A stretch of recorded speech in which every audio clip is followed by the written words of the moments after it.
군 제대 말년에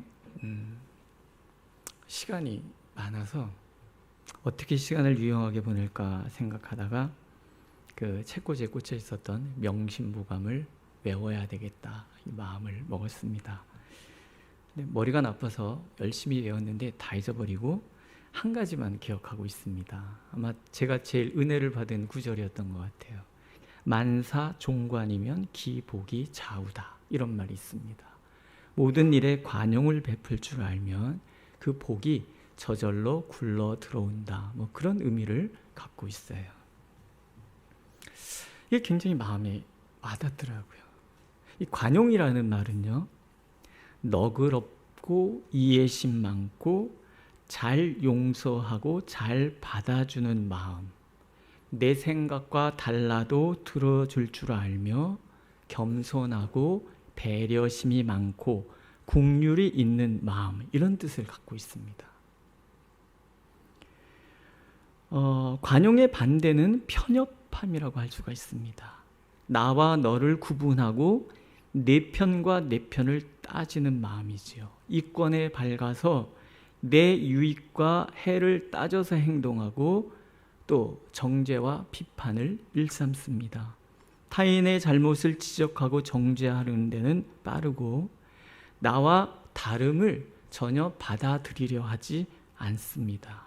뿐만 아니라 내 생각과 내 생각을 구분하고 상대방의 소리를 들으려는 마음이 없기 때문에 내 주장만 일삼는 마음이죠. 이런 사람들은 부담스럽습니다. 이런 사람들 앞에 서면 괜히 긴장하게 되고 조심하게 되죠. 나를 솔직하게 드러낸다? 불가능한 일입니다. 근데 반대로 관대한 사람, 관용의 사람은 왠지 커 보이죠. 믿음직해 보이고 기대고 싶은 마음이 듭니다. 관대한 사람과 함께 있으면 내 속이 좁다는 것이 들켜도 크게 두렵지 않고요. 나의 부족함이 드러날까 봐 염려하지 않아도 됩니다. 그래서 사람들은 관대한 사람들을 좋아하고 이 관용의 마음을 베푸는 사람을 큰 사람, 성숙한 사람이다 라고 이야기를 한다라는 거예요.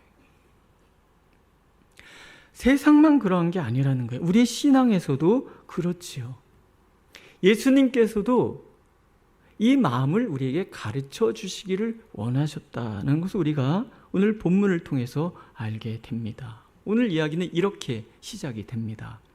요한이 예수님께 말씀을 드립니다. 선생님, 우리를 따르지 않는 어떤 사람이 예수님의 이름으로 귀신을 쫓아내는 것을 제가 보았습니다. 그러나 그가 우리를 따르지 않기 때문에 제가 금하였습니다. 요한의 입장에서는 굉장히 당연한 것인지 몰라요. 요즘 우리는 이 저작권 문제 굉장히 심각하게 다루고 있잖아요. 이 허락받지 않은 사람이 어떤 무엇인가를 사용하는 것은 그 권리를 침해하는 것이기 때문에 옳지 않습니다. 그래서 특허받지 않은 사람들, 권리를 이양받지 않은 사람들이 무엇인가 권한을 행할 때 우리는 금합니다. 요한의 입장에서 그런 거예요. 허락받지 않았는데, 우리와 함께하지 않는데, 우리를 꼭 지지하는 것도 아니고 동조해 주는 것도 아닌 것 같아 보이는데 예수님의 이름의 권세가 얼마나 엄청난 것인데 그걸 왜 함부로 사용하냐는 얘기죠. 그래서 금했다라는 거예요. 표면은 그렇지만 속은 뭐예요? 지금 이 사람들은 무슨 생각만 하고 있어요? 내가 어떻게 하면 큰 자리 차지할 것인가? 달리 표현하면 내게 최대한의 권한이 주어지기를 바라는 마음. 근데 지금 허락받지 않고 막 예수님의 이름의 권세를 사용하고 있으니 요한의 마음은 기분이 나쁜 거예요. 내가 손해보고 있는 것 같은 생각이 들잖아요. 그런 마음이 들어서 금했다라는 거예요. 예수님이 모르시겠어요, 그 마음을? 예수님이 이런 얘기를 해주세요. 금하지 마라. 내 이름을 의탁하여 능한 일을 행하고 즉시로 나를 비방할 자가 없느니라. 그리고 관용의 정신을 이렇게 요약해서 가르쳐 주시죠. 우리를 반대하지 않는 자는 우리를 위하는 자니라. 저는 이 말씀이 참 감동스러워요. 예수님이 하신 말씀이기 때문에 감동스럽기도 하지만 우리들의 마음의 협소함을 예수님은 이렇게 보듬어 주시고 또 새롭게 바꾸어 주시기를 원하시는 거예요. 제자들의 마음을 다 들여다보고 계시는 거예요. 그들의 비좁고 이권 따지고 네 편 내 편 따지는 이 배타적이면서 아주 협소한 이 마음, 이런 마음들이 결국은 변질이 될 수 있다는 것을 예수님은 보고 계시는 거예요. 그래서 수정해주고 싶으신 거죠. 예수님이 우리를 반대하지 않는 자는 우리를 위하는 자니라, 이 말씀을 통해서 이 말씀을 읽는 저는 새로운 시각을 발견을 합니다. 예수님의 제자들도 마찬가지죠. 마가는 이 부분에서 새로운 시각을 배웠기 때문에 이것을 우리에게 전해주고자 하는 거 아니겠습니까? 첫 번째는 관용의 마음, 다름을 받아들이는 마음이 중요하다라는 거죠. 우리를 반대하지 않는 자는 우리를 위하는 자니라. 예수님 이 공동체를 굳이 따르지 않는다 할지라도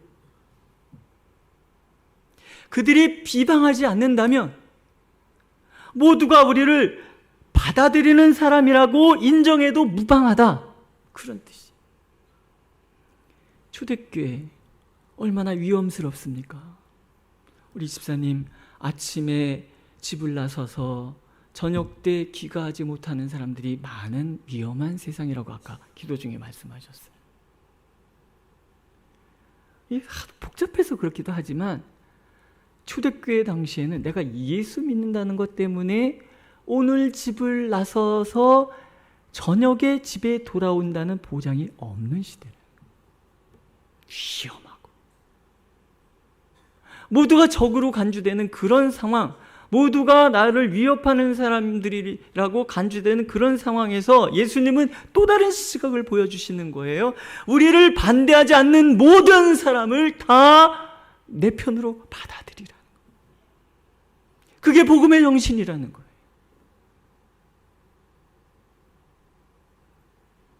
하지만 우리는 우리가 이해하지 못하는 것을 비난하는 경향이 있어요.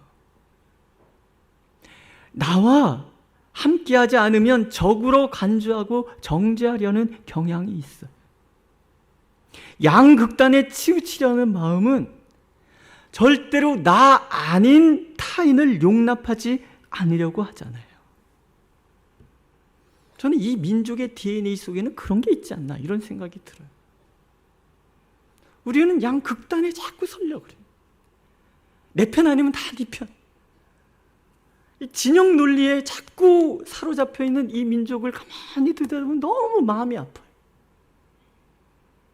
어떻게 모든 게 다 내가 옳고 너는 틀리다라고 말할 수 있느냐는 얘기죠. 관용하고는 전혀 관계없는 그런 삶의 모습이죠. 나와 다른 것이 틀린 것은 아니잖아요.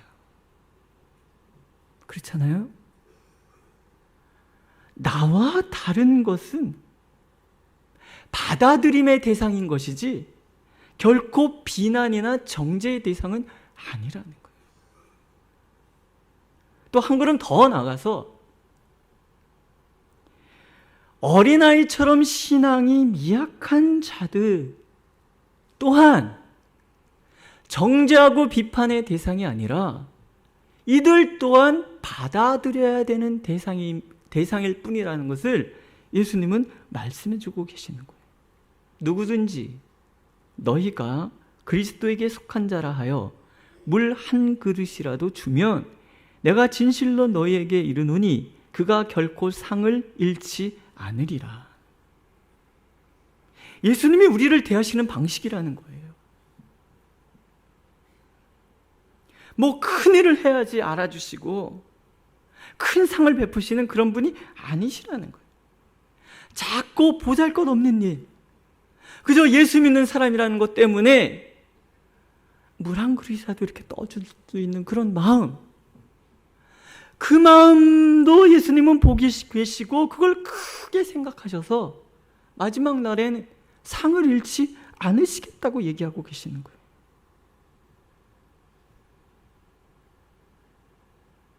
그뿐 아니라 내가 예수님과 다르다고 정죄하지도 않으시고요, 틀렸다고도 비판하지 않으시는 분이 예수님이신 거예요.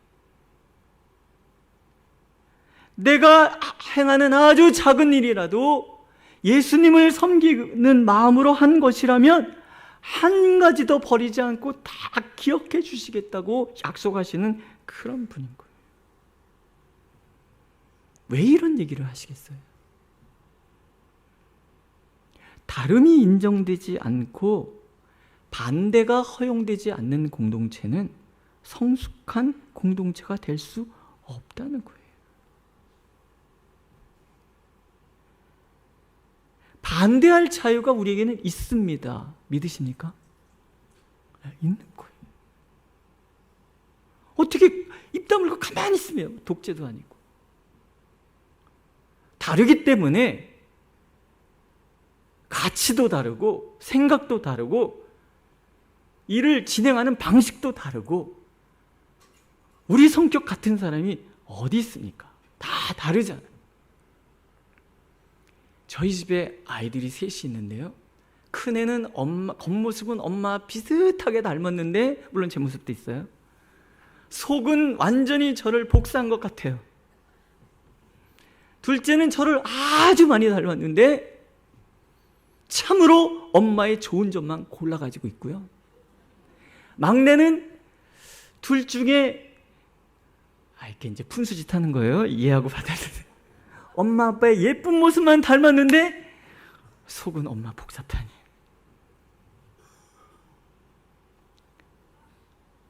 굉장히 달라요. 그래서 행동하는 방식도 달라요. 다르다고 틀렸다 하면 집안이 조용할 날이 없을 거라는 거죠. 또 반대하는 자신의 의견에 대한 또 다른 반대가 충분히 있을 수 있다는 것을 염두에 두고 있을 때 이 공동체는 성숙한 공동체가 될 수 있고요, 그것이 겸손이고 그것이 관용이라는 거죠. 제자의 삶은 모든 사람이 그리스도 안에서 완전하고 성숙한 삶을 살고 있지 않다는 것을 인정하고 받아들이는 데서부터 시작이 된다라는 거예요. 다름을 인정할 때, 나와 다른 사람을 용납할 수 있을 때, 한 걸음 더 나가서 내가 보기에 미련하고 어리석은 사람이라 할지라도 그들 편에 서보고자 하는 그런 마음이 있을 때, 그것이 바로 예수 그리스도의 정신을 구현하는 것이고 그것이 바로 제자의 길을 가는 것이라는 거예요. 내가 예수를 잘 믿기를 원한다면 우리는 늘 자문해야 된다는 거예요. 내 자신이 세워놓은 이 잣대가 옳은 것인가? 오늘 내가 내뱉는 그 말 한마디 한마디가 정말 정당한 것인가? 그렇지 않다는 것을 인정하는 마음을 관용이라고 합니다. 어떤 분이 이런 이야기를 했어요. 자기의 주장을 끝까지 밀고 나가면 그것이 이단이다. 여기 중동역에 가면 달라이 라마라는 분이 써놓은 글을 이렇게 딱 붙여놨어요. 전에는 그 사랑의 편지에서 교회에서 다 붙여놨는데 요즘은 교회 그 글들은 자꾸 사라져가고 이게 그 불교에서 붙여놓은 글들이 이렇게 많이 있더라고요. 근데 제가 이렇게 읽다가 이 말은 참 탐복할 만하다는 말을 읽었어요. 들어보세요. 달라이 라마가 한 말이래요. 당신이 이야기를 할 때는 자신이 아는 것만 반복하게 되지만 만약 듣는다면 당신은 새로운 것을 배울 수 있게 될 것이다. 마음을 벌써 닫고 뭐야 중이 말한 얘기를 우리가 왜 들어 이러시면 그건 편협한 거예요. 이 사람이 얼마나 고민을 많이 하고서 이런 이야기를 했겠는가 하는 얘기죠. 그렇지. 내가 옳다라고 떠들면 이단이라는 거예요. 하지만 내가 듣고자 하는 마음이 있으면 나는 새로운 가치, 새로운 생각들을 접할 수 있게 된다는 거예요. 예수님의 가르침 안 그렇습니까?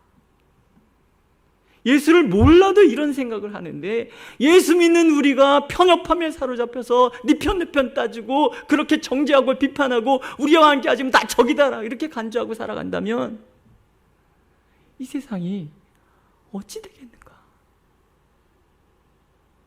오늘도 하나님께서는 예수님께서 주님과 다른 우리를 정죄하지 않으시고 주님과 반대되는 길을 가는 나를 위하여 십자가를 지었다는 것을 기억하고요. 그런 마음으로 내 앞에 있는 이 사람을 받아주기를 원하십니다. 그게 관용이라는 거예요. 두 번째는요. 이 관용이라는 것은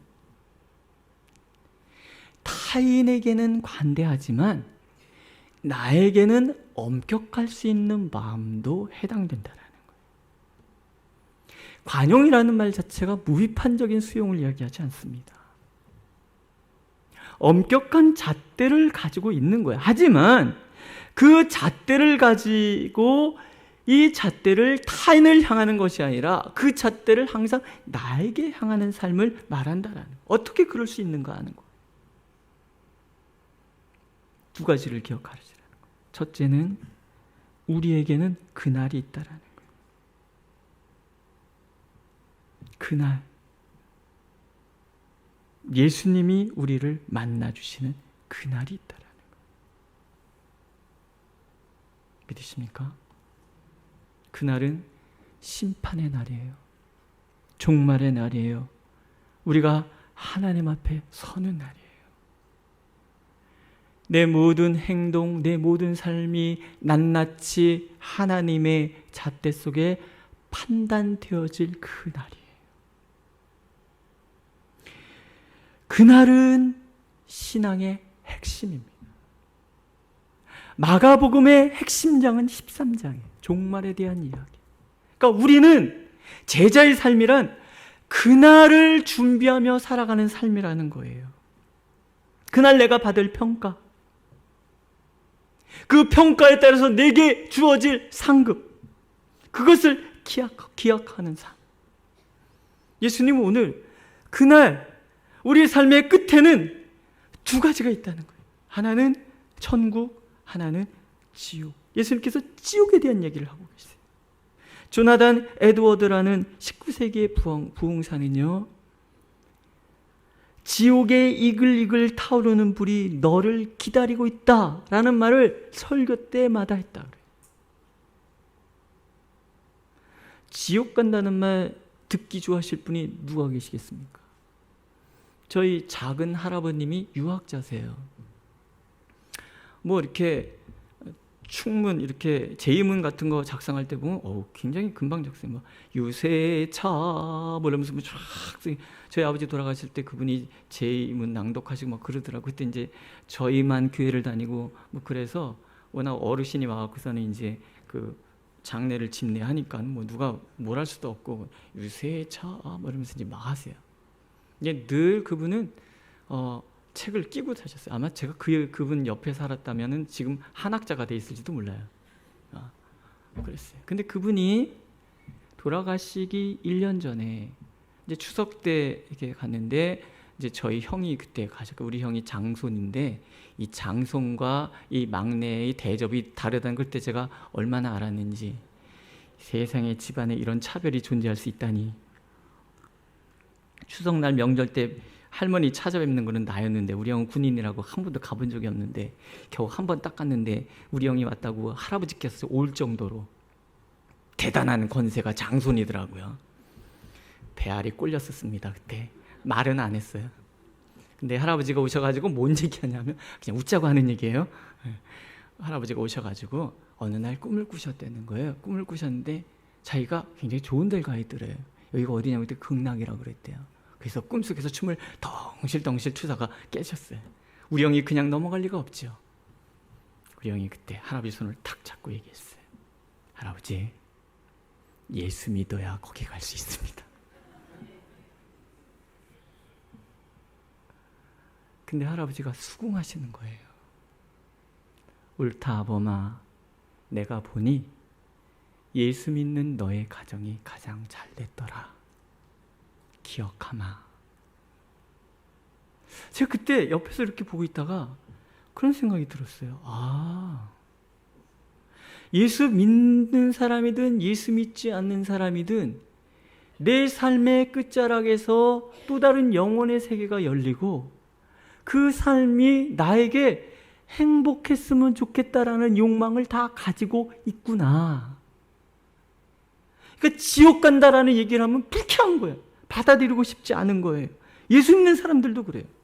하지만 없는 것을 있다고 해서도 안 되지만 있는 것을 없다고 해서는 안 되잖아요. 우리의 마지막 날에는 나의 행동에 대해서 심판받는 날이 있고 그 결과에 따라서 나의 삶은 분명히 다른 삶을 영위하게 될 거라는 거예요. 왜 예수님께서 지옥을 말씀하고 계시겠어요? 이글이글 불타오른 불로 소금 치듯 한다라고 말씀하시잖아요. 우리가 물건 이렇게 채소나 생선이나 이렇게 소금을 치잖아요. 소금을 절여 놓으면 이게 오래 보존되는 것처럼 불로 소금 친다는 게 불에 절여서 나를 불로 절인다는 거예요. 얼마나 고통스럽겠냐 그런 얘기거든요. 예수님이 지금 이 얘기를 왜 들려주시겠냐. 제자의 길을 간다고 하면서 게으르고 안일하고 나의 행동에 대해서 무책임하면서 편협함을 일삼는 것을 경계하시기 위함이에요. 그날을 의식하며 사는 사람들이 제자의 삶인데 제자들은 항상 내 모든 말과 내 모든 행동에 대해서 책임지는 삶, 그 긴장감을 가지고 살아야 된다는 거예요. 이 뜨거운 불을 의식하는 자만이 오늘 내 삶을 책임지는 삶을 살 수 있고 오늘 내 앞에 내가 만난 사람의 다름을 정죄하고 비판하는 것이 아니라 나도 충분히 정죄받을 수 있다는 그 믿음 속에서 이해하고 받아주고 사랑하는 삶을 살 수 있다는 거죠. 하나님은 우리가 모두 그날을 기억함으로 그렇게 사랑 관계의 화목을 이루어가기를 원하고 계십니다. 또 그날을 의식하는 삶의 중심에는요, 연약한 자를 실족시키는 일에 내가 빠지지 않도록 경계하라는 뜻도 담겨져 있다라는 거예요.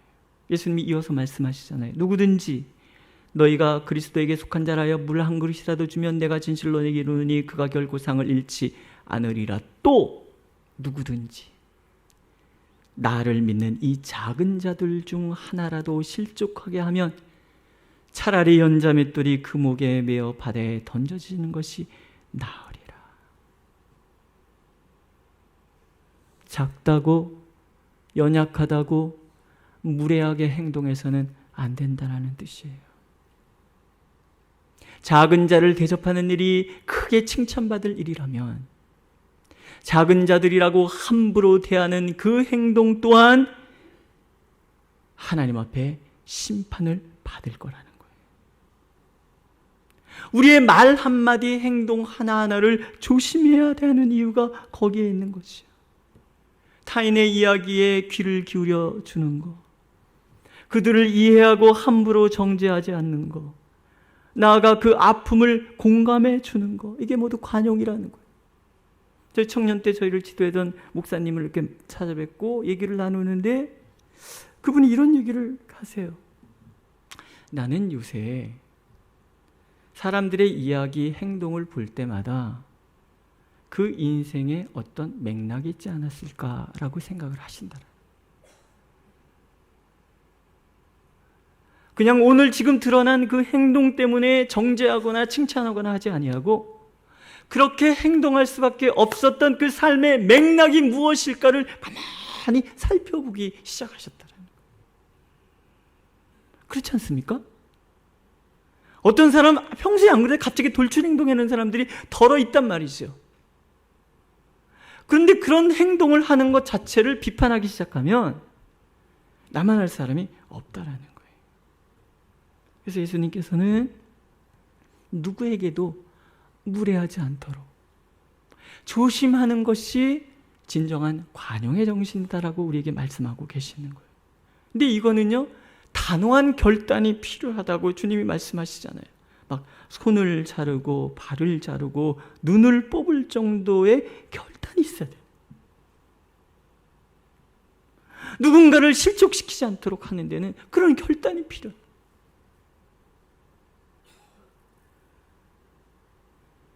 지옥에 대한 두려움은 우리를 이렇게 결단하게 만드는 거예요. 그게 제자의 책임감이라는 거예요. 오늘 우리의 문제가 뭐가 있습니까? 그날을 의식하지 않고 살아가는 거예요. 그날에 대한 개념이 타인에게는 엄격하고 나에게는 관대하다는 거예요. 반대가 돼야 되는데 나에게는 엄격하고 타인에게는 관대해야 되는데 우린 그러고 살아가는 거예요. 그래서 끊임없이 정죄하고 비판하고 그러고 살아간다는 거죠. 오늘 우리가 세상 사람들에게 지탕받는 이유가 올 것 같아요. 왜 예수 믿는 사람들이 교회가 세상에 지탄을 받습니까? 제자라고 하면서도 내 스스로에게 엄격한 잣대를 들이대지 않는, 타인에게는 엄격하면서 나에게만은 관대하려고 하는 우리들의 모순된 행동 때문에 그렇지 않겠습니까? 그 복음을 가로막는 최대의 적이 세상이 아닙니다. 자칭 예수 믿는 사람들, 제자됨의 삶을 망각하고 나 자신에게 엄격한 잣대를 들이대지 않으려고 하는 우유부단하고 어리석은 자칭 예수 믿는 사람들 때문에 복음이 자꾸 막힌다는 거예요. 교회에서 상처받는 사람들이 얼마나 많아요. 그래서 교회를 떠나는 사람들이 얼마나 많아요.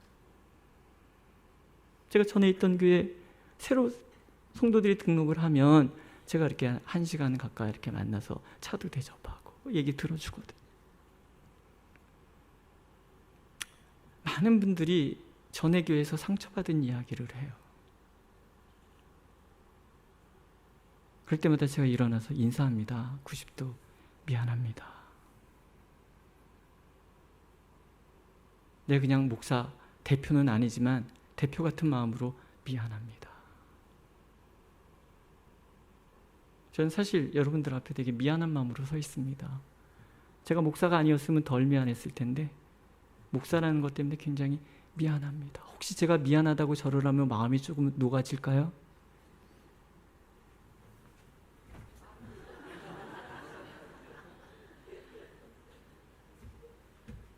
그냥 대신 위로 받으세요.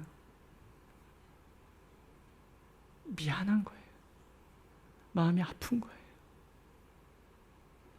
나의 섣부른 말 한마디가, 나의 선 행동 하나하나가 믿음이 강한 사람들이 실족하는 법은 없잖아요. 믿음이 연약한 누군가를 아프게 하고 상처를 주었다면 성숙한 우리는 미안해야 되는 거예요. 누가 따따붙다 교회에 대해서 막 비판한다 그러면 변명할 생각하지 말고 미안하다 얘기해요. 미안한 거예요. 왜 미안해요? 우리에게 하나님께서 책임을 주셨기 때문에 그래요. 우리는 왕같은 제사장이에요.